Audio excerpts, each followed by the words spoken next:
ഈശോ മിശിഹായിക്ക് സ്തുതിയായിരിക്കട്ടെ.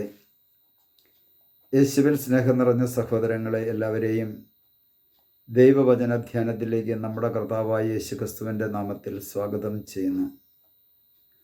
പ്രിയ സഹോദരങ്ങളെ, ജെറമ്യയുടെ പുസ്തകം 32-ാം അധ്യായത്തിൻ്റെ 27-ാമത്തെ തിരുവചനത്തിൽ ദൈവമായ കർത്താവ് നമ്മെ ഓരോരുത്തരെയും നോക്കിക്കൊണ്ട് പറയുകയാണ്, ഞാൻ സകല മനുഷ്യരുടെയും ദൈവമായ കർത്താവല്ലേ, എനിക്ക് അസാധ്യമായിട്ട് എന്തെങ്കിലുമുണ്ടോ?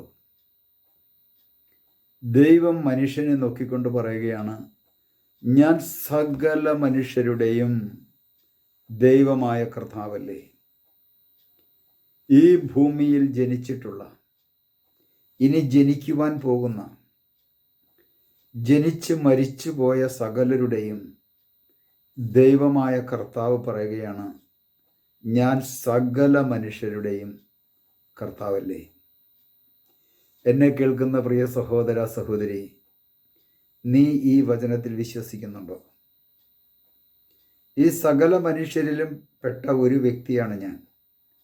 എന്നിട്ട് ദൈവമായ കർത്താവ് ചോദിക്കുകയാണ്, എനിക്ക് അസാധ്യമായിട്ട് എന്തെങ്കിലുമുണ്ടോ?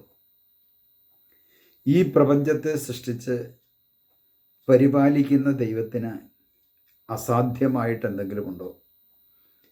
ഒരുപക്ഷെ നമ്മുടെ ജീവിതത്തിൽ അസാധ്യമെന്ന് കരുതുന്ന പലതും കാണും. സകല മനുഷ്യരുടെയും ദൈവമായ കർത്താവിന് എല്ലാം സാധ്യമാണ്. ഇവിടെ മനുഷ്യനെ പലതരത്തിലുള്ള ജാതികൾ തിരിച്ച് മാറ്റി നിർത്തിയിരിക്കുന്നു. എന്നാൽ കർത്താവിൻ്റെ മുമ്പിൽ ഇത്തരത്തിലുള്ള ജാതികളുണ്ട് എന്ന് ഞാൻ വിശ്വസിക്കുന്നില്ല. മനുഷ്യനാണ് ജാതി തിരിച്ച് പല മേഖലകളിലും മനുഷ്യനെ മാറ്റി നിർത്തിയിരിക്കുന്നത്. ഹിന്ദു, മുസ്ലിം, ക്രിസ്ത്യാനി, അതുപോലെ തന്നെ ഇതിനകത്തൊക്കെ പല ജാതികളെ തിരിച്ചിട്ടുണ്ട്.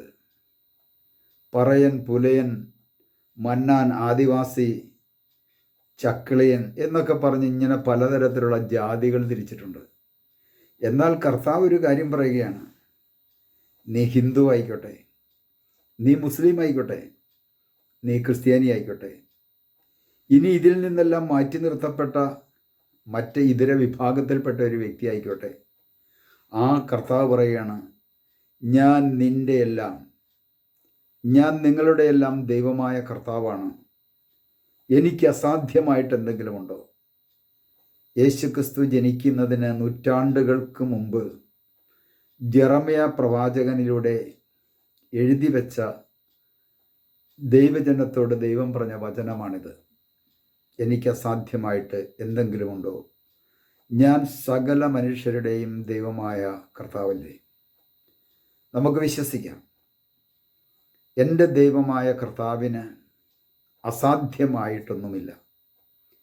എൻ്റെ മുമ്പിൽ അസാധ്യമെന്ന് ഞാൻ വിചാരിച്ചിരിക്കുന്ന പല കാര്യങ്ങളും എൻ്റെ ദൈവത്തിൻ്റെ മുമ്പിൽ സാധ്യമാണെന്ന് വിശ്വസിച്ചുകൊണ്ട് നമുക്ക് ദൈവത്തെ മഹത്വപ്പെടുത്താം. കർത്താവായ ദൈവമേ, ഞങ്ങളുടെ ഓരോരുത്തരുടെയും മുമ്പിൽ ഞങ്ങൾ അസാധ്യമാണെന്ന് കരുതുന്നത് മുഴുവനും അങ്ങയുടെ മുമ്പിൽ സാധ്യമാണല്ലോ. കാരണം അങ്ങ് സകല മനുഷ്യരുടെയും ദൈവമായ കർത്താവെന്ന് ഞങ്ങൾ വിശ്വസിക്കുന്നു. അങ്ങിൽ ശരണപ്പെടുന്നു, അങ്ങയെ മഹത്വപ്പെടുത്തുന്നു. എല്ലാം ഉപരി നന്മയ്ക്കായി മാറ്റി അനുഗ്രഹിക്കുന്ന കർത്താവെ നന്ദി പറയുന്നു. പിതാവിൻ്റെയും പുത്രൻ്റെയും പരിശുദ്ധാത്മാവിൻ്റെയും നാമത്തിൽ ആമേൻ.